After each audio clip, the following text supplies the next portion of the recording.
Good morning. Welcome to our last lecture on character and values education. Today we will focus on values education approaches, their purposes in devising different kinds of instructional practices, and we will cover the steps in developing a program by using a specific approach for values education in schools. Let's get started with the basics. Okay, now there are different approaches to values education. The first one we will start with is the so-called inculcation. In Turkish, it is called telkin, okay? You know, inculcation or telkin in Turkish means that somebody provides advices to another person, okay? Tries to change the behavior in one-way communication, okay? And this one-way communication involves a lecturing of what is right and wrong. This is called inculcation. Superka and Johnson defines the purposes of inculcation in twofold. One is to instill or internalize certain values in students. To instill means to make the students have this value in a passive manner, to put the value in the student. So in this approach, the student is almost passive, okay? The active role is in the socializing agent, the teacher. The second purpose of inculcation is to change the values of students so that they more nearly reflect certain desired values. So, as you would appreciate, in this approach of inculcation, there are a predefined set of right and wrong beliefs, and students are expected to internalize them. So this is kind of a hierarchical way of understanding teacher-student relationship. Teacher knows the truth, the students do not, and teachers are responsible from making students accept through their advices or techniques the truth about how one should regulate his or her behavior. So students might have their own values, but these values of their own might be undesirable from society's point of view. So teachers should instill them the right values. And the methods, there are different methods used, but this is kind of a behavioristic approach. Remember, behaviorism involves instrumental conditioning or operant conditioning. So there is an agent, a social agent, who is responsible from reinforcing or punishing the behaviors of the students so that the desired values desired by the society are transmitted. So what are these methods? They involve modeling, positive and negative reinforcement, mocking, nagging, dırdır etmek, başının etini yemek, okay? Mocking and nagging, as you would appreciate, these are not good methods, but in this authoritative kind of teaching style, they are welcomed. Manipulating alternatives, providing incomplete or biased data so that the student wouldn't question the truthfulness of the standpoint of the teacher. Using games and simulations, role-playing and discovery learning are some methods. So as you would understand, this is a very mechanistic way of perceiving student-teacher relationship.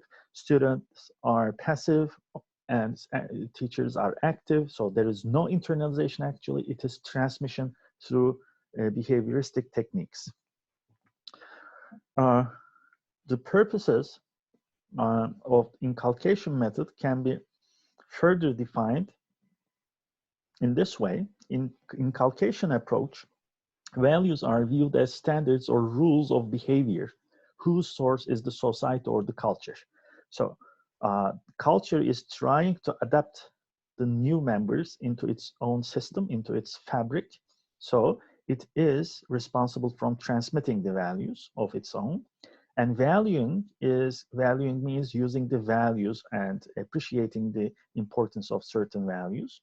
Valuing is considered to be a process of identification, feeling to be like someone who we like, and socialization, whereby a person, sometimes unconsciously, takes standards and norms from another person, group, or society, and makes these part of his or her own value system of of his or her character, in other words. So again, we observe that the student is passive, there is a predefined truth, and the new member of the society is responsible from accepting this truth. So education is a tool for making the students accept the truth defined by the society so that the students fit in the society. The task of values education, therefore, is to instill into persons those values necessary to assume the roles prescribed by society. So there is a functional definition here. The function of values education is to raise children in such a way that when they get adults, they fit in the roles that are defined by the society. They become good teachers, they become good soldiers, they become good doctors, whatever. So that, or good mothers and fathers. So there are roles. These roles require certain values so that the demands of these roles can be successfully met. So we have to teach the students through advices and accept these values so that they help the society to keep on surviving. So the student is passive, whereas the social agents in the society, like teachers or parents, are active in socialization. And certain values are universal and absolute according to this approach. And one wouldn't have to analyze or clarify those values. So no rationality accepted. You don't need to analyze the importance of these values. You don't have to ask why these values are important, but they are only expected to commit oneself to them. Okay? So here we are not talking about a rational being. We're talking about the student as not thinking on values, but accepting them by heart, let's say, okay? And short and emotional lectures as techniques can be used to inculcate the good in the student. As you observe here, the communication is one way, lecturing, okay? Emotional and short lectures. And tell the bad from the good. So these lectures can be designed to make the student feel to have affection towards some cherished values of the society, and that in these lectures they can learn what is good and what's bad, what's right and what's wrong. And teachers and other students, therefore, can serve as examples to encourage students to adopt similar value orientation. So suppose there is a student in the classroom who is very disciplined, hardworking, and so on, and have good grades. Now, inculcation means that look at Ayşe, she is a very good student, very disciplined, she studies very hard, and this brings success to her. Congratulations, Ayşe, I'm proud of you.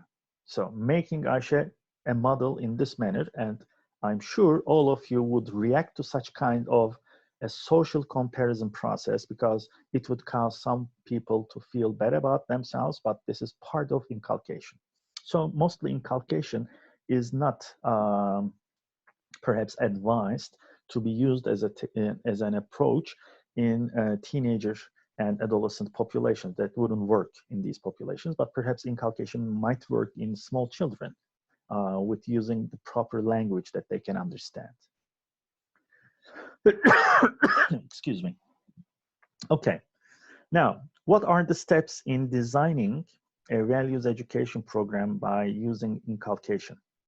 The first step is to determine the value to be inculcated. So in every values education program that we develop and you are going to develop as part of your project, okay, in this course, first of all, you should identify which specific value concept you would like to inculcate, or you would like to transmit, or you would like that the students internalize, okay? That's the key. The first step is always identifying the value. Is it honesty? Is it success? Is it self-discipline? And so on. So first of all, you should identify the value. Then the second step is identifying the level of internalization desired. These levels are receiving, responding, valuing, organization, and characterization. These are different levels of accepting this value by the student. Receiving means that the student understands the content. That's more conceptual kind of learning.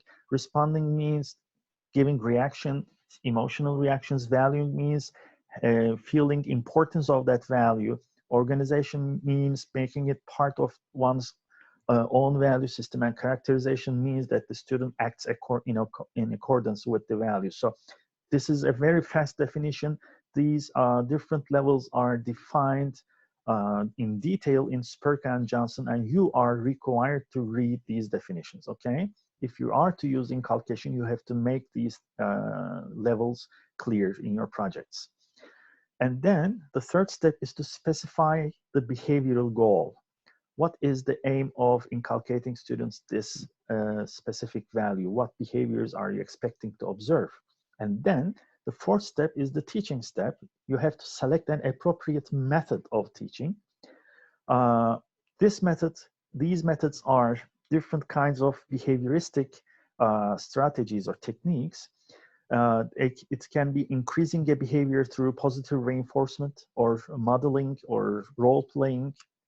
And when it comes to positive reinforcement, meaning providing rewards, remember positive causal attribution training that we discussed in the last weeks by Hampshire. And positive causal attribution training using the praises in a certain way, for instance, is a kind of social reward, a positive reinforcement, which can increase the likelihood of a behavior. It is possible to teach a new behavior through shaping, chaining. These are techniques used in behaviorism to make the organisms, pigeons, for instance, or the rats, to acquire new operant behaviors. Games and simulations and role-playing can be used. Another appropriate method might be maintaining a behavior. One or more of several schedules of intermittent reinforcement can be used. As you observe, this is down to the bone behaviorism. Okay, schedule of intermittent reinforcement means you provide random rewards that the student cannot predict in advance, so that he or she has to behave in the desired manner always.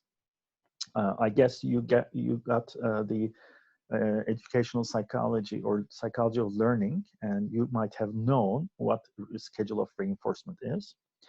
And another method might be reducing or eliminating undesirable behaviors through withdrawal of reinforcement. When you withdraw reinforcement, it is kind of punishment, or direct punishment might be used, or stimulus change might be used. But of course, direct punishment is not a good idea in this contemporary world. This is 1975, the year 1975, and inculcation dates back to perhaps 1960, so it might be acceptable in those days, but in the contemporary society, punishment is not a good idea. So always keep in mind using positive reinforcement or negative reinforcement, okay? And then this fifth step is implementing the method, and finally, graphing and communicating the results is necessary. In most of the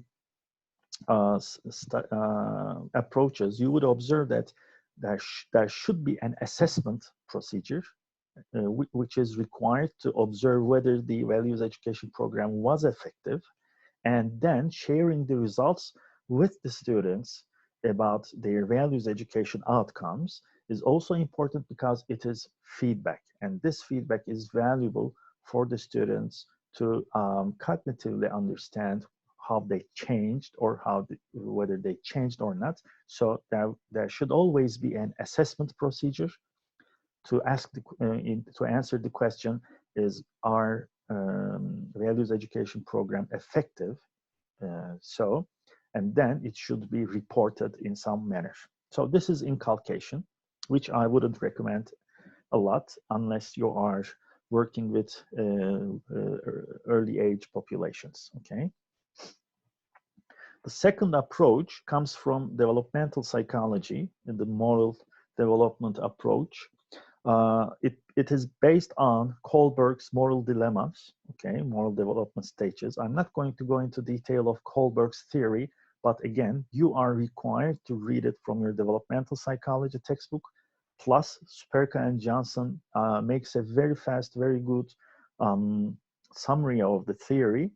But basically here now I'm going to focus on the purposes and the methods used in moral development approach. the first purpose in moral development approach to values education is to help students develop a more complex moral reasoning pattern based on a higher set of values. So here, the focus is on moral values. And remember, moral values are social focused values in Schwartz's theory. It is about the concern and welfare of other people, okay? And the second purpose is to urge the students, to make the students feel motivated to discuss the reasons for their value choices and positions. Now, here introduced are the reasons. Remember reason analysis studies that I have related in the last weeks, okay? Having reasons for why we cherish certain values is very important for making them enduring in our personality system or character. Therefore, reason analysis becomes an important part of, is the important part of moral development, and it appears moral development is a good approach to transmit values and make students internalize these values in a stable manner. And these discussions is not a simple sharing ideas with others, but the rationale behind having discussions about their positions is not only for discussing with other people, but to observe one's own mental states, one's own reasons, and to foster change, to help the students change in their reasoning about moral issues, okay? So in this approach, the typical methods used are moral dilemma episodes. A moral dilemma is introduced.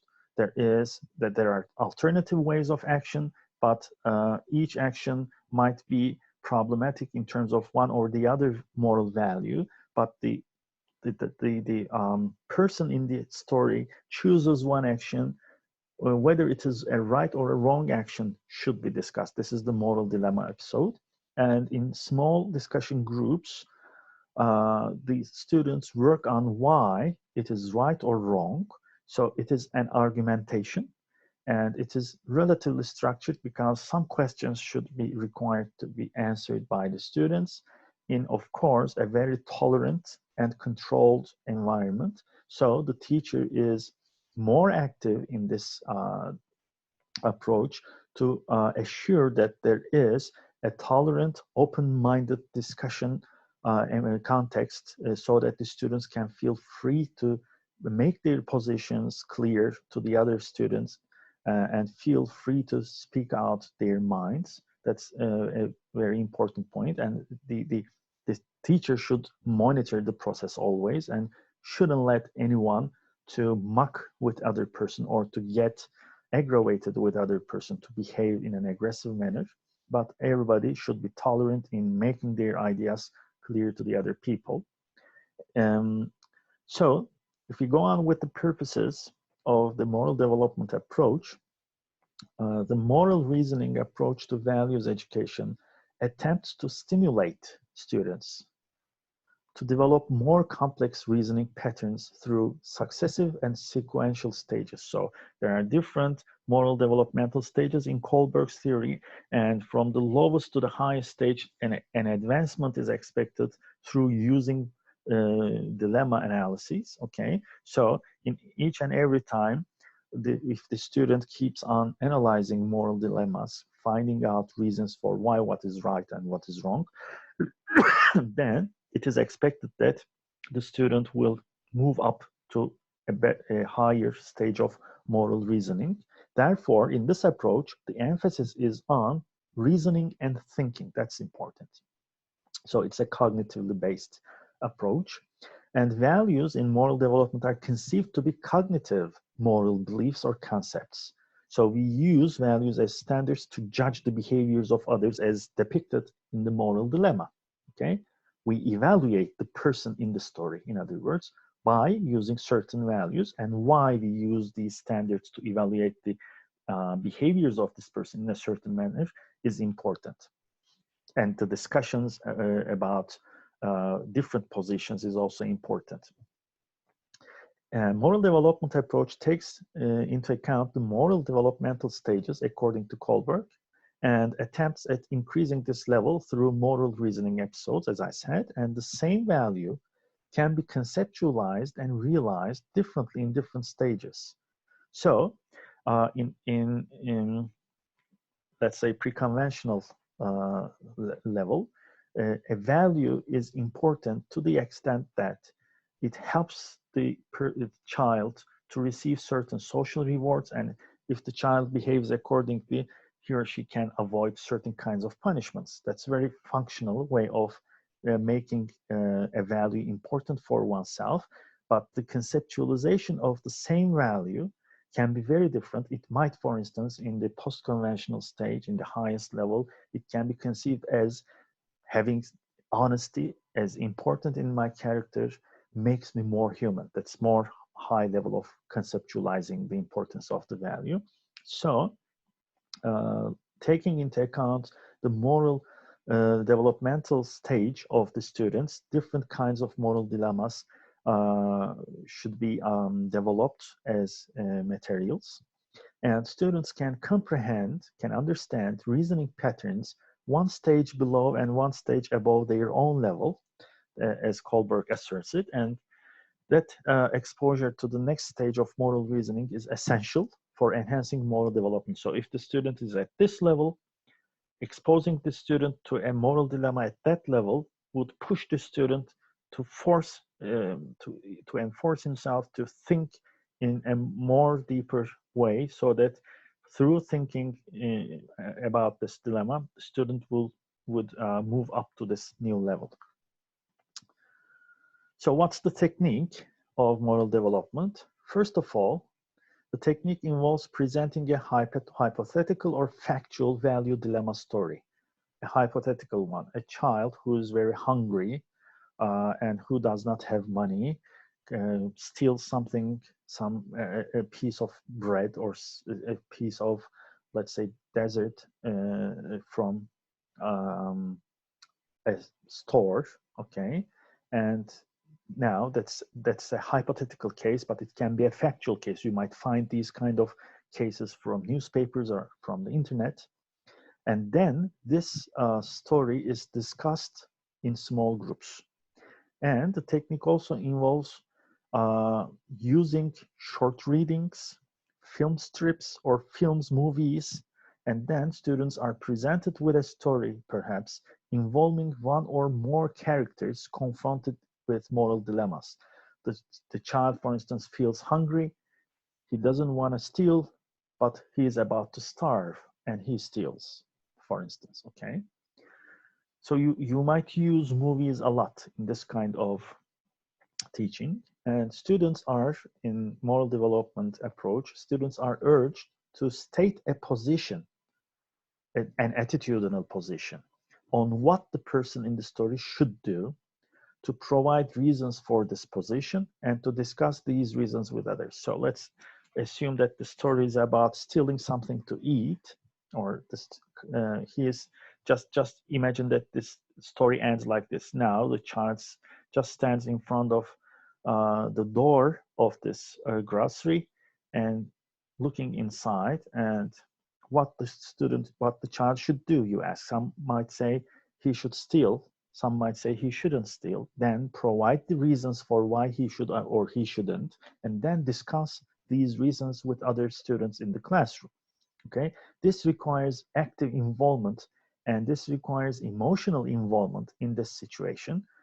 So perhaps you might make students role play the story. You might choose characters, they role play the story so that they get themselves involved in an actual setting, so that they can discuss in a more thoughtful manner. And what are the steps then in this approach of teaching? The first step is to confronting a moral dilemma. So the teacher introduces the dilemma to students and helps the students to define the terms used in the dilemma, what's happening in the story, and then state the nature of the dilemma.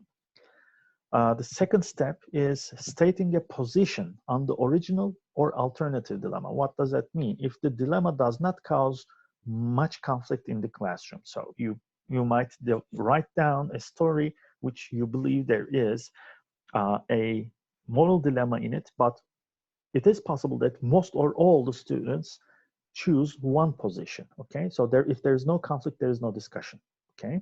So you might change the dilemma.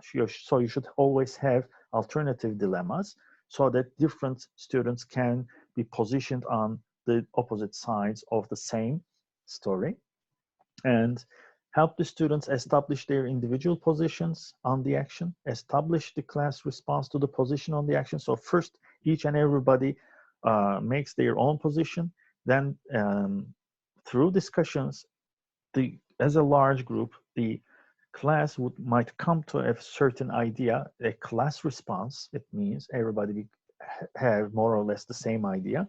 And if there is not enough conflict, as I said, you might introduce an alternative dilemma and help students establish the reasons for their individual positions. Now, we always observed reasons. So keep in mind that values education, even in instructional techniques, should focus on making students write down, develop, think about, and argue for or against the reasons of believing why this specific value is important, okay? The third step is testing the reasoning for a position on the moral dilemma. Again, we have an assessment procedure. So we have to select an appropriate strategy for grouping the students and help the students examine individual reasons with the group or the class. It is possible to ask probe questions to elicit additional reasoning about the moral problem. So if you are unclear or if you want the students to get into more detail about why a certain kind of action is right or wrong, then you might ask further questions on the spot, irticalen o anda. And then you might examine reasons as they relate to the probe questions. And finally, the fourth step is reflecting on the reasoning, thinking about the reasoning process. And the teacher might ask students to summarize different reasons which they have heard, so that you can, at the end of this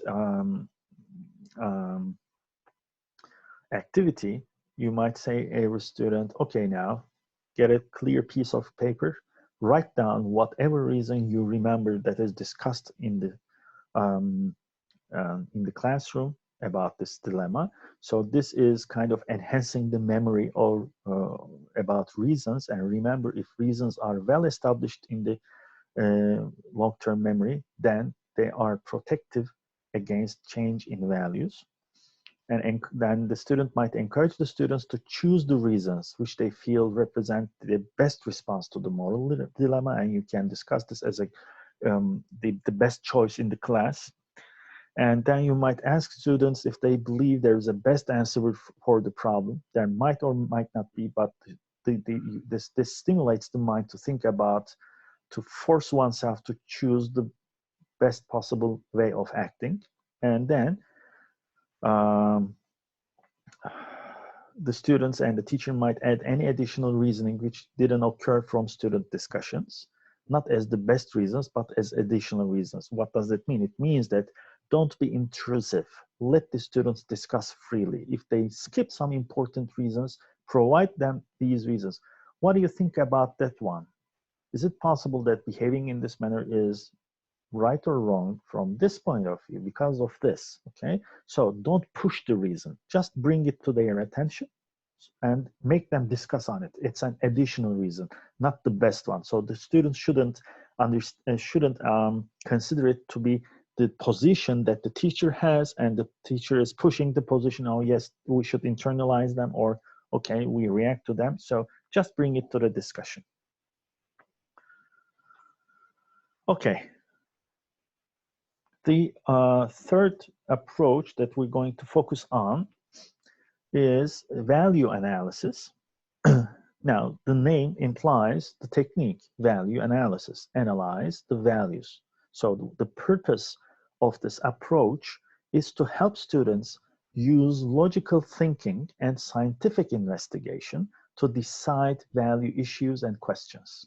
Now, this is a little bit similar to moral development approach because there is reasoning in it, but specifically the reasoning that is required in value analysis is using the rules of logic.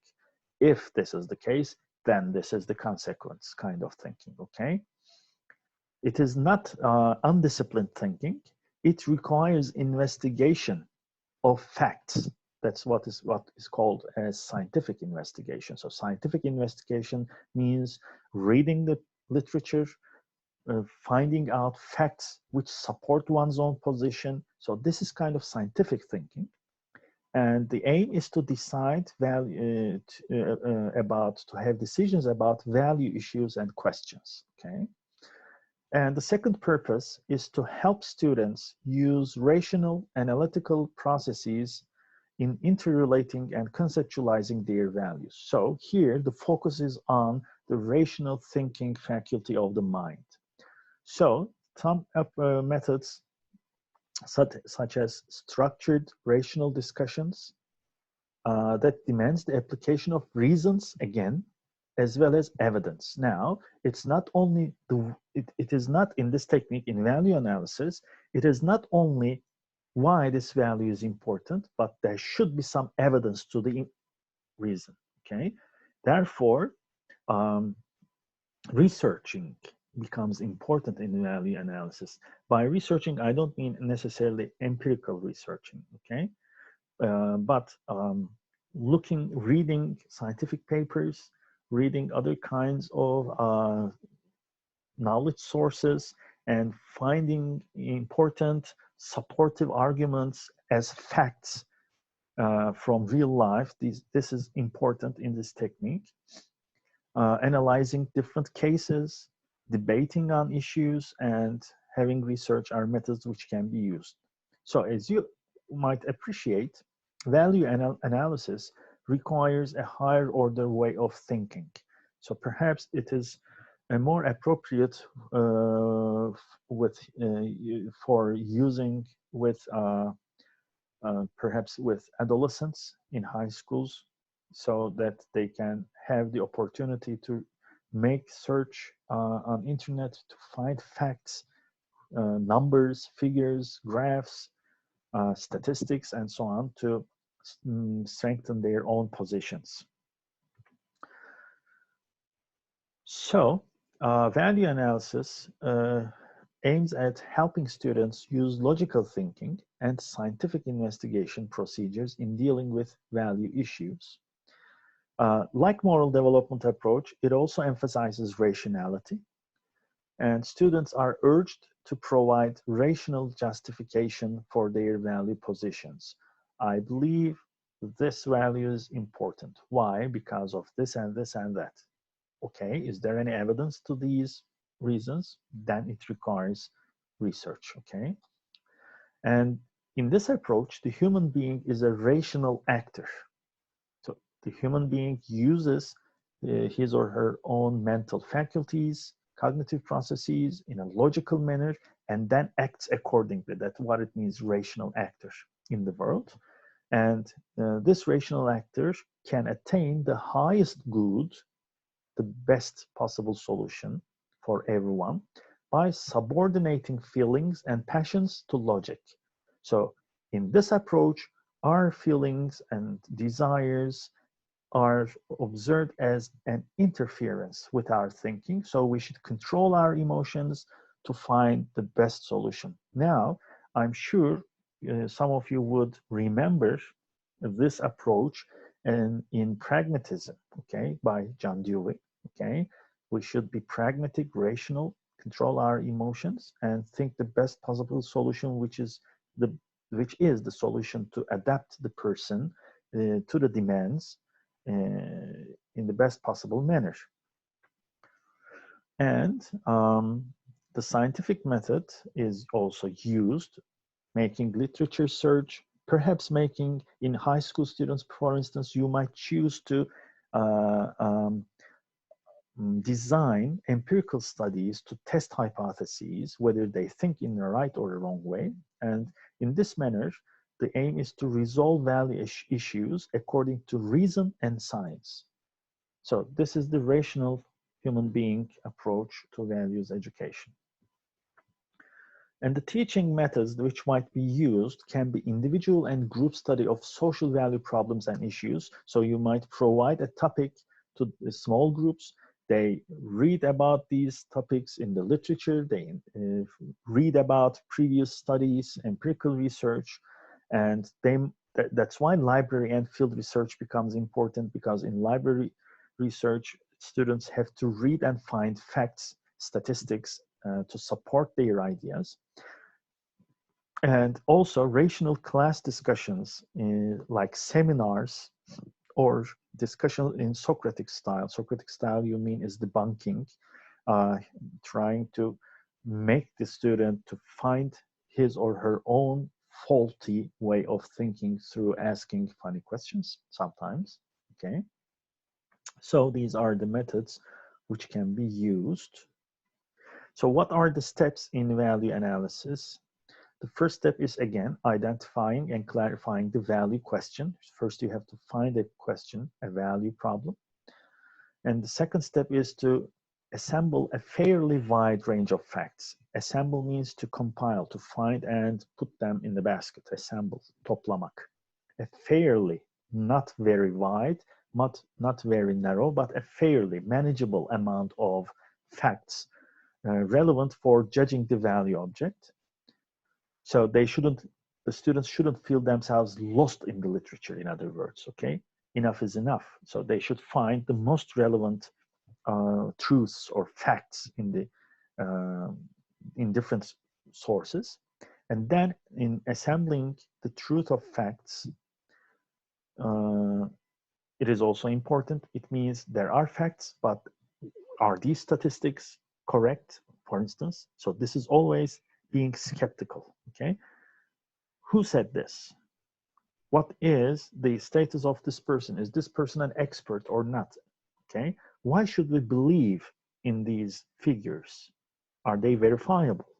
So always questioning the truth status of the facts is important. This is typical scientific thinking. And definitions and expression of scientific values, therefore, should be identified in this process. Scientific values are important in Turkish educational system as well. Bilimsellik as a value is important in social studies in Turkey, but there is not a large literature on this, but there are a few. There is a few.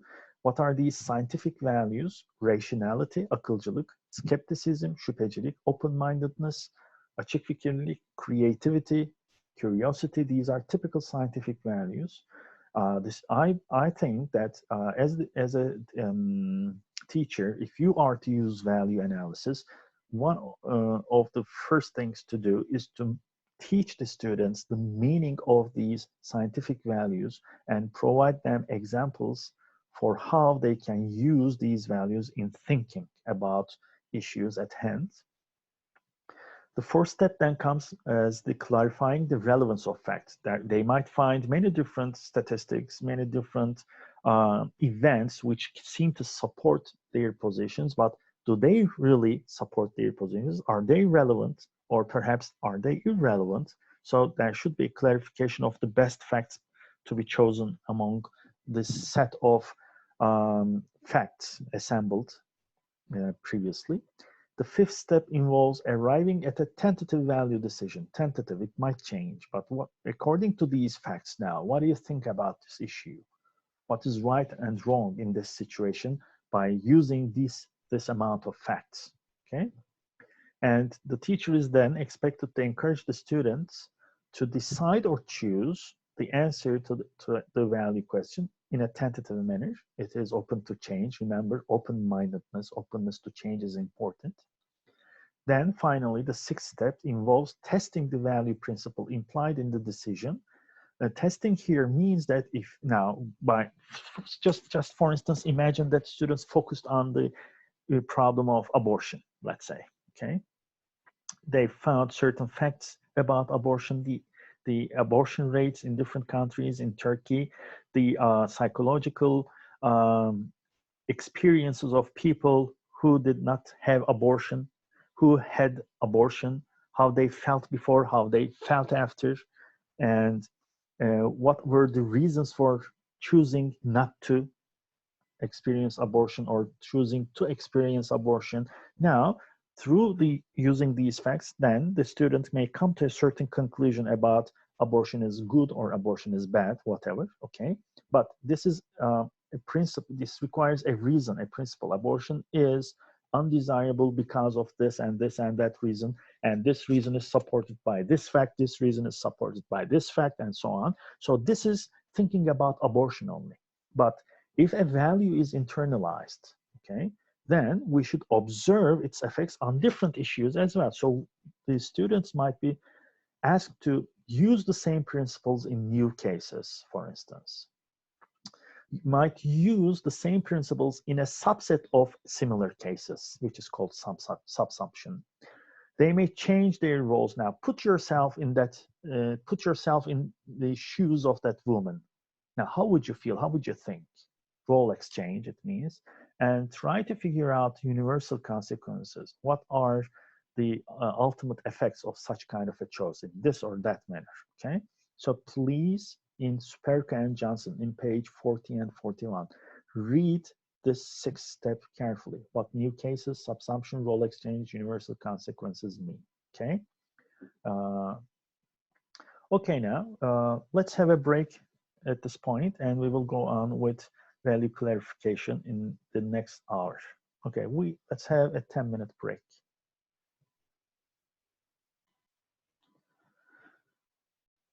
Okay, the last of the 2 value education approaches that I'm going to talk about today is value clarification and action taking.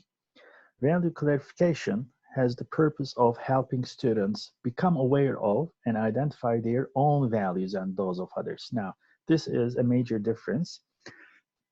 In value clarification method, it is important to focus on the student's values, not the values predefined or predetermined or pre-identified by social authority. The second purpose is to help students communicate openly and honestly with others about their values. And the third purpose is to help students use both rational thinking and emotional awareness to examine their personal feelings, values, and behavior patterns. Now, in this approach, again, there is a difference. Rational thinking, as it is the case in value analysis, is important, but this time the student is invited to be mindful about his or her own emotions about having this value or behaving in accord with this value. The methods that can be used are role-playing games, simulations, contrived or real value-laden situations, in-depth self-analysis exercises. You can find an example of self-analysis in Superka and Johnson. And out-of-class activities, including in-class small group discussions. And here, as you would observe, it is the purpose basically is to make the student aware of his or her own internal states, okay? Self-awareness raising is important in value clarification. So this approach aims at helping students use both rational thinking and emotional awareness to examine personal behavior patterns and to clarify and actualize their values. To clarify the values first and actualize these values in behavior. Now, here, the emphasis is on the behavior. So you should keep in mind, if you're to use value clarification method, which behaviors are instrumental in expressing the values which are important to the student. So first, become aware of your own value. Second, become aware of the ways you can express this value.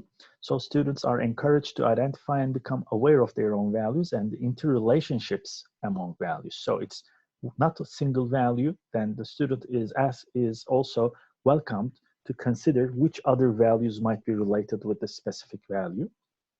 And they are encouraged to uncover and resolve personal value conflicts. Okay, honesty is important to me, but friendship is also important. So I have to keep a secret from one of my best friends. Now that's a value conflict, okay? So they should become aware of these kind of conflicts and try to solve these problems, in very personal problems. to share their values with others in an open fashion. So assertiveness is important, and open-mindedness is important. In this case, self-confidence is important as character strengths. And to act according to their own value choices, that's the most important part, because values are not only principles in our or beliefs in our minds. We act in accord with our values, and we should be aware of how we can act. The student is conceived as, in this approach, the initiator of interaction with society and the environment. Remember, inculcation, the student is passive, okay? So the student is expected to fit in the structures of the society. But here the student is active and initiator. The student starts interacting with the society and the environment. And in this approach, internal rather than external factors are seen as the prime determinants of human behavior. It is not other people who drives us behave in certain ways. It is us, ourselves, our willpower that we choose to behave in certain ways in accord with our values. So it is just the opposite of inculcation. The individual is free to change the environment to meet his or her needs. Now, the students in this approach are encouraged to feel self-confident that if they believe some principle is right and good, then they are welcomed to redesign the environment so that their values can be expressed in these environments. And the student is also encouraged to use all of his or her resources. They can be rational, emotional processes, conscious, unconscious feelings, mind and body functions, everything. So very active, very involved kind of person is conceived in value clarification method. What are some teaching methods and instructional techniques in value clarification? Again, large and small group discussions to convey their ideas, individual and group work, studying dilemmas, of course, if so that they can become aware of their value conflicts. We might use songs and artwork, games and simulations, journals and interviews. Journal means here günlük ya da not defteri. Interviews with people. The technique that best exemplifies and is the most characteristic of the value clarification approach is the self-analysis reaction worksheet. So there is an example to this worksheet in Spurk and Johnson. Examine it. This usually consists of short readings, questions, drawings, or activities designed to stimulate students to reflect on their own thoughts, feelings, actions, and values. So this is kind of portfolio. So you might ask students to find a paragraph from a novel or a story which reflects that important value, to put it there, write questions down about how they can experience or resolve value conflicts, draw how they feel or what this value means, or some activities which are designed to stimulate them to think about their own thoughts, feelings, actions, and values. One activity, for instance, might be to make students watch a specific movie which is a good characterization of a specific value or a set of values, and to write about their impressions or reflections on this movie, okay, and make all these activities a portfolio, okay? So what are the steps in value clarification? The first step is to choose from alternatives, to help students to discover, examine, and choose from among available alternatives which values or which behaviors can be chosen among other values and behaviors. And this choosing should be thoughtful. The teacher should help students to weigh alternatives thoughtfully, think about which action is better than the other action in terms of this value, and reflect on the consequences of each alternative. Now, thinking about the consequences of own action is a problem of character education, as you would remember. So if I believe this is right and good, and if I behave in this manner, the result would be in this way. I will feel that way, others will react that way, and I can defend or perhaps express my values in this other manner, and so on. So since the person is responsible from action, thinking about consequences become important. The third step is choosing freely, such that the teacher encourages students to make choices freely and to determine how past choices were made. How did you behave in the past in such a situation? What were the results? Now, how can you behave in the future? Why? What are the reasons for choosing the same way or changing your ways of behaving? Fourth step is prizing or rewarding one's choice, and encourage students to consider what it is they prize, değer vermek, and cherish. The fifth step is affirming one's choice, providing students the opportunities to make public affirmations of their choices. I choose to do so because it is the right thing to do. Now I'm going to explain this to my friends in the class. I'm going to do something at school in that manner. So projects might become important, social responsible projects, and these also would involve strategies in step 6, acting upon one's choice, encouraging students to act, behave, and live in accordance with their choices. So behaviors are realized in real life settings. And this acting shouldn't be one-time acting, because one-time acting is not enough to internalize a given value. The acting should be repeated over time. So the teacher is expected to help students to examine and to establish repeated behaviors or patterns of actions based on their value choices. So repeated action is important for fully internalizing the value and making it associated with a pattern of behavior in real life settings. And the final approach is the action learning approach. Action learning approach, as you would appreciate, specifically focuses on action. Okay, now this is more behavioral than cognitive. So the purposes listed for value analysis and clarification are also relevant in action learning, but also the aim of action learning is to provide students with opportunities for personal and social action based on their values. So personal action is not enough. So if protecting the environment is important for this person in value analysis, then the student might simply go and inculcate trees, okay, or look after a plant, perhaps for himself or herself, but social action is also required in action learning. Social action means there might be campaigns, projects involving other students in the class, or making presentations to public, or perhaps making parents involved by the student in the process of acting. The third step is to encourage students to view themselves as personal and social interactive beings. So people are interactive. They are not passive, as inculcation puts it. They are not active, as value analysis put it, but they are interactive. They act and react, and they are acted towards and reacted by other people. So the person is autonomous, but not fully autonomous, but members of a community or social being. As members of a community or social system, they have to get into interaction with other people and adjust their behaviors accordingly.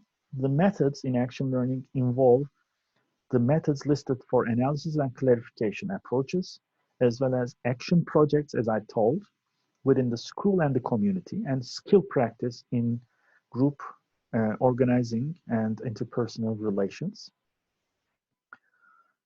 So the purpose in action learning, to put it again, is to distinguish the distinguishing characteristic of the action learning approach is that it provides a specific opportunity for learners to act on their values. So behavior is the focus again.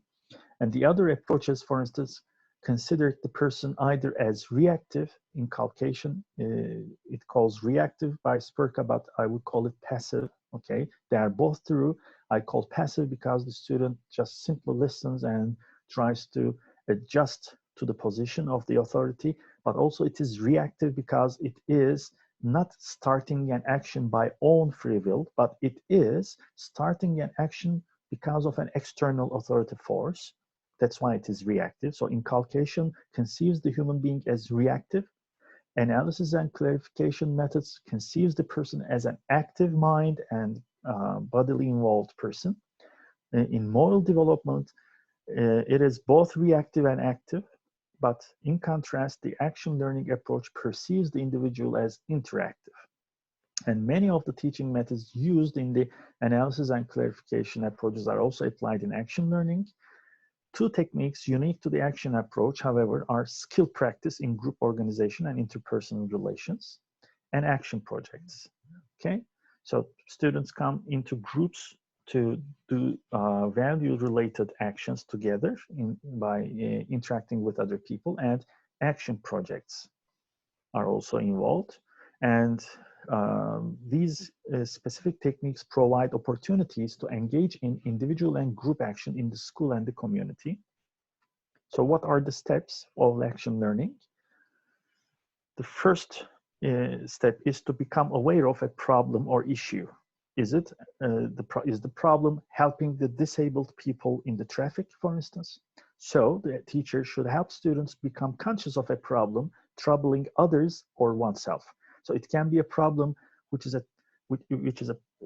troubling the student himself or herself, or it might be a problem troubling other people. So it's very hard for disabled, for blind people to cross the street, for instance. That's a problem, a social problem. And if this is a trouble for this person, and if the student also feels it as a trouble for himself, I feel involved in this issue, then become aware of it first.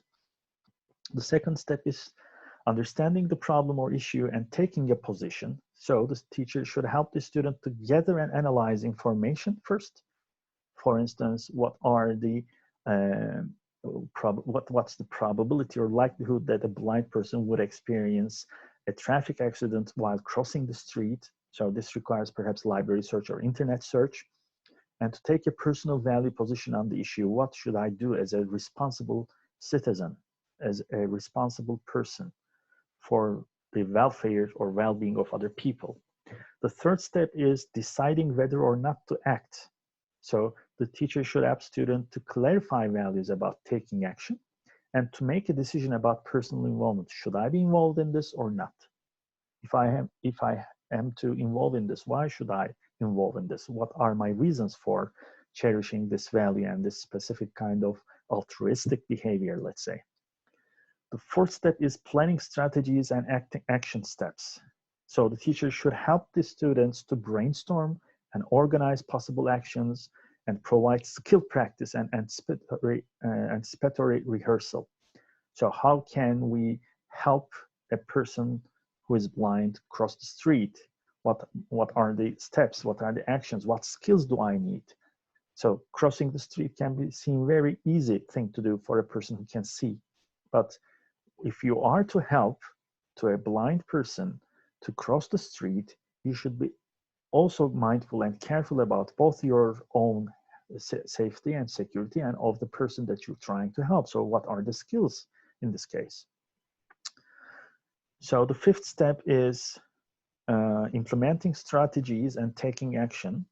So the teacher is expected to provide specific opportunities for carrying out one's plans, either as an individual working alone or as a member of a group.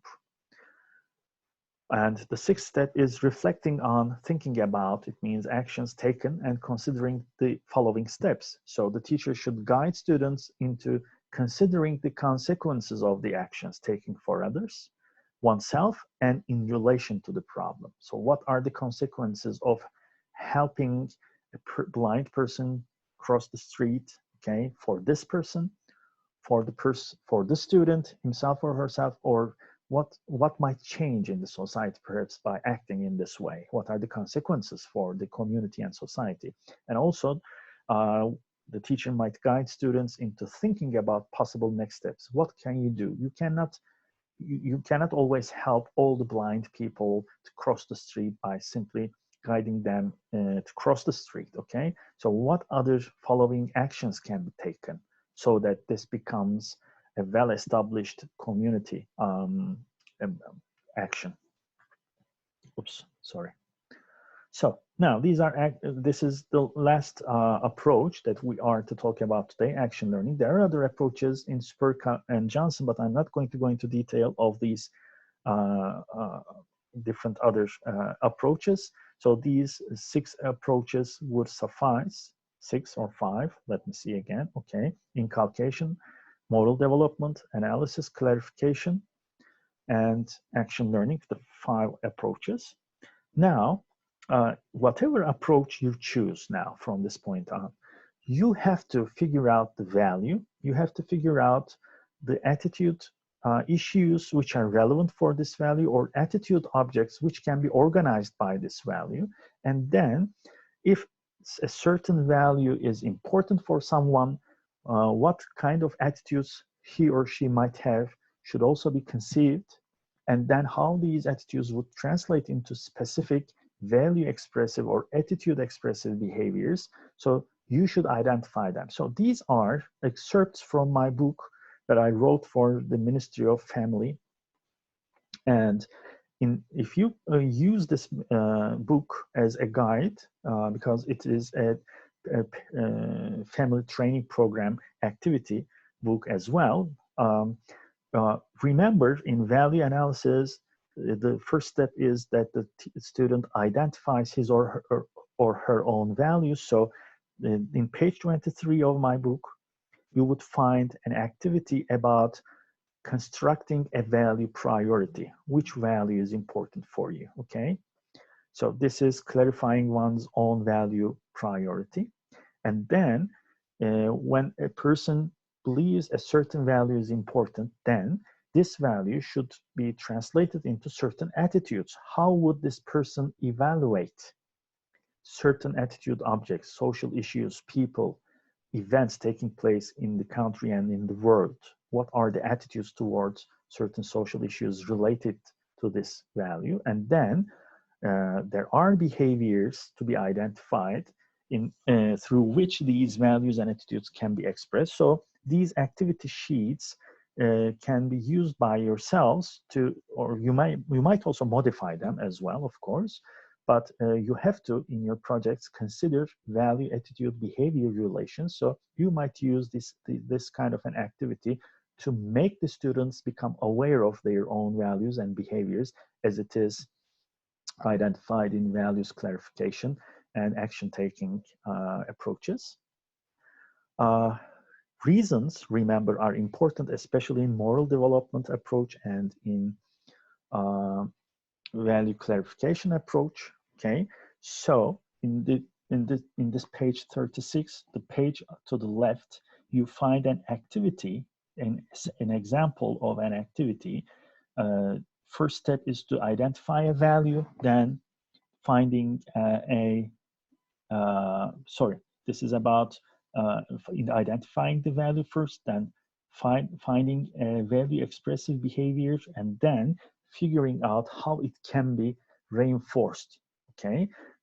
Although reinforcement seems important in only inculcation, as Spurka summarizes it, reinforcement is always important because reinforcement means strengthening the behavior, and values are always expressed in behavior. So that you should find some ways of praising or reinforcing the desired behaviors as they relate to certain values, so that they become part of the character of the student. So this activity would guide you to find out what kind of rewards you might use, social rewards and other kinds of rewards. And this activity is designed for this purpose. Then, then comes the reason analysis, okay? Reasons are important. Reasons should support the importance of a value. So in this example, for instance, I used curiosity as the value. Curiosity is important because, so you have to list certain reasons. Why is curiosity important? Because it's an opportunity to learn new things. That's a reason. Because when we learn new things, we understand the world better. That's another reason. And perhaps another reason would be it is important because learning new things or being curious makes our lives meaningful, and so on. So you have to identify reasons for whatever value you choose in your value education program project, okay? So this activity is designed for this purpose. And in this one, remember there are social rules and norms in the society, and that we expect the new generations to fit into the social norms and rules, to internalize them is also important. And values are also related to norms. Remember, we talked about this 2 weeks ago. So here, there are examples of relating specific values to specific rules and norms. And then perhaps you might exercise such kind of norm building in your value education project. Just remember just try to figure out what norms, what context-specific prescribed behaviors are important in the school setting. How do we expect students to behave in a certain way so that a social problem is solved there, okay? Getting in line in cafeteria, for instance, that's a norm, okay? Raising hands to ask questions, that's a norm. Just think about such kind of norms in the educational context and try to associate these kind of norms to different values and try to show how these norms can be internalized. And at the end of the book, you will find a list of values. This is not an exhaustive list. This list is only exemplary, but most importantly, you are required to read the 6th chapter in Karakter ve Değerler Eğitimi. Okay, İlköğretim ve ortaöğretim programlarında değerler. In this chapter, there will be a list of values as identified by Turkish Ministry of National Education. Okay, so you might choose among these values, you might choose among those values, but always keep in mind the Schwartz's theory, because you have to integrate your ideation to the motivational the motivational postulate of Schwartz, okay, the reason, and then you can figure out the reasons for why these values might be important. Therefore, you are required to read my book thoroughly from the first page to the last page, because there are many different exercises and activities in it. And you are also required to read this chapter to identify the value that you're going to use in your own project, okay? Okay, that's all for today. Thank you for joining me in this course. I hope you have a general idea about how you can develop a value education program. So let's stop here. And again, thank you for joining me in this semester in this course, and have a nice day.